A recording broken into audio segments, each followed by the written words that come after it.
गणेशाय नमः। करवा चौथ व्रत की विधि और व्रत कथा।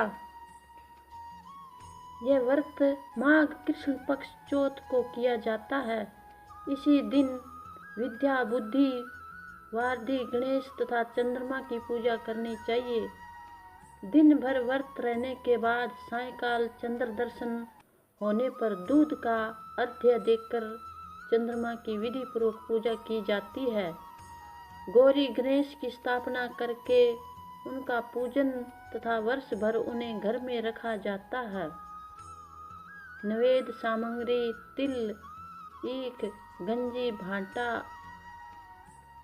अमरूद, गुड़, घी और चंद्रमा गणेश का भोग लगाया जाता है। यह नैवेद्य रात्रि भर दलिया इत्यादि में ढककर रखा जाता है, जिसे पहार करते हैं। पुत्रवती माताएं पुत्र तथा पति के सुख समृद्धि के लिए व्रत रखती है। व्रत कथा। एक बार सारे देवता लोग विवाद करते हुए भगवान शंकर के पास गए। उस समय भगवान शिव के पास स्वामी कार्तिकेय और गणेश जी दोनों बैठे थे। शिव जी ने दोनों बालकों से पूछा, तुम दोनों में से ऐसा कौन वीर है जो देवताओं के संकट को दूर कर सकता है? तब कार्तिकेय ने अपने को देवताओं का सेनापति बताते हुए कहा कि मैं देव रक्षा के योग्य तथा स्वरूप एवं देव से मिलने का अधिकारी हूँ, यह सिद्ध करके दिखाऊंगा। तब शिव जी ने गणेश जी की इच्छा जाननी चाहिए। तब गणेश जी ने विनम्र भाव से कहा, हे पिताजी, आपकी आज्ञा हो तो मैं बिना सेनापति बने ही सब संकट दूर कर सकता हूँ। बड़ा देवता बनाए या ना बनाए, इसकी मुझे लालसा नहीं है। यह सुनकर हंसते हुए शिव जी ने दोनों लड़कों को पृथ्वी की परिक्रमा करने के लिए कहा और यह शर्त रखी कि जो सबसे पहले पूरी पृथ्वी की परिक्रमा करके आएगा वही वीर तथा सर्वश्रेष्ठ देवता घोषित किया जाएगा।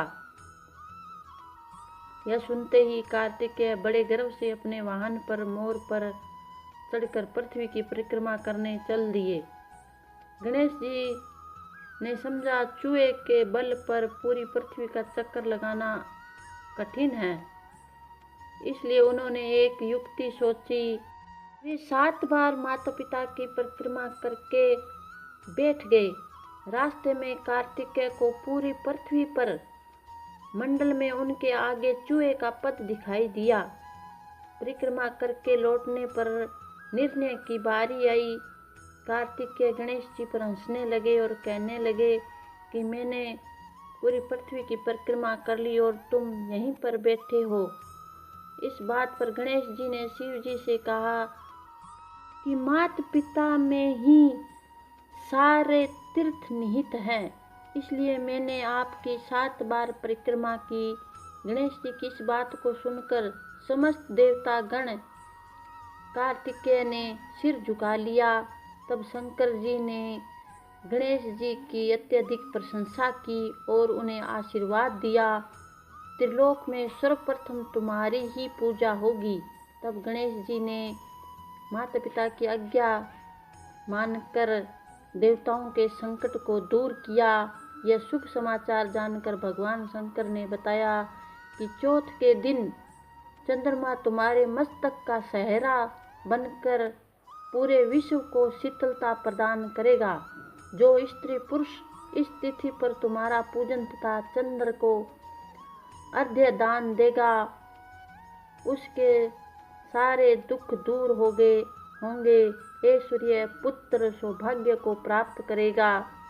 यह सुनकर देवतागण हर्षित हो गए और उन्हें प्रणाम किया और अंतर ध्यान हो गए। करवा चौथ की कहानी। एक साहूकार था जिसके 7 बेटे थे और एक बेटी थी। 7 भाई व बहन एक साथ बैठकर भोजन करते थे। एक दिन कार्तिक की चौथ का व्रत आया तो भाई बोला, बहन आओ भोजन करें। बहन बोली, आज मेरे चौथ का व्रत है, चांद उगने पर ही खाऊंगी। तब भाइयों ने सोचा कि चांद उगने पर बहन भूखी रह जाएगी। एक भाई ने दिया जलाया, दूसरे भाई ने छलनी लेकर उसे ढका और नकली चांद दिखाकर बहन से कहने लगे, चल चांद उग गया है, अर्घ्य दे दे। बहन अपनी भाभियों से कहने लगी, चलो अर्घ्य दें। तब भाभियाँ बोली, तुम्हारा चांद उगा होगा, हमारा चांद तो रात को उगेगा। बहन ने जब अकेले ही अर्घ्य दे दिया और खाने लगी तो पहले गिलास में बाल आया, दूसरे गिलास में कंकर आया और जब तीसरा गिलास मुँह में लिया तो उसके ससुराल से संदेश आया कि उसके पति बीमार है, जल्दी भेजो। माँ ने जब लड़की को विदा किया कहा कि रास्ते में जो भी मिले उसके पांव लगना, जो कोई सुहागन का आशीर्वाद दे तो पल्ले में गांठ लगाकर उसे कुछ रुपए दे देना। बहन जब भाइयों से विदा हुई तब रास्ते में जो भी मिला उसने यही आशीष दिया कि तुम सातों भाइयों की बहन हो, तुम्हारे भाई सुखी रहे और तुम उनका मुख देखो।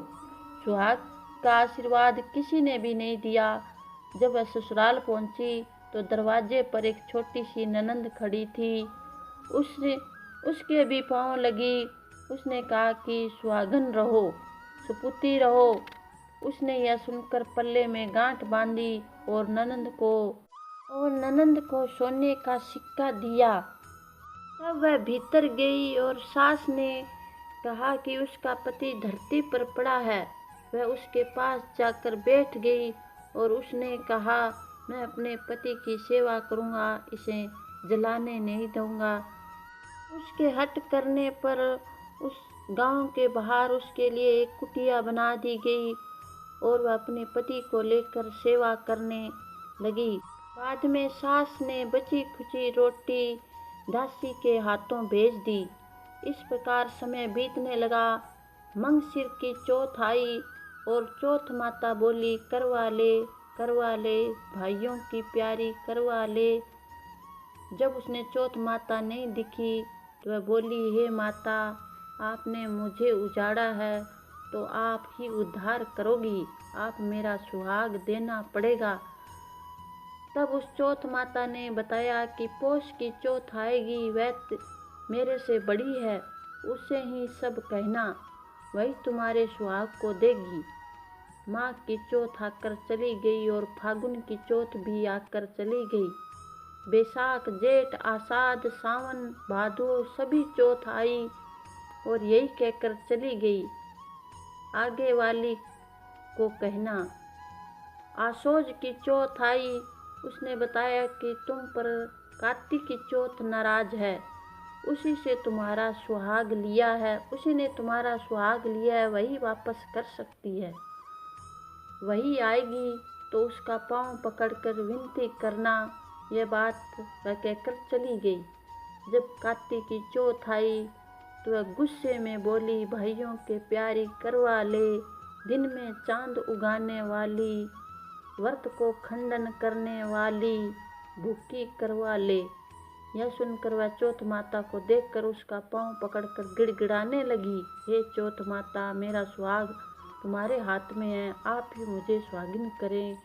तो माता बोली, पापनी, हत्यारनी, मेरा पांव पकड़कर क्यों बैठ गई। तब पर उसने पांव नहीं छोड़े। कहने लगी, मैया मुझे माफ़ कर दो, मुझसे भूल हो गई, मुझे क्षमा कर दो। अब ये भूल मैं दोबारा नहीं करूँगी। चौथ माता प्रसन्न हुई। आँखों में काजल, नाखूनों में मेहंदी और टिक्के में से रोली लेकर छोटी उंगली से उसके आदमी पर छींटा दिया। वह उठकर बैठ गया। माता अंतर्ध्यान हो गई। जब उसका पति उठकर खड़ा हुआ तो वह बोला,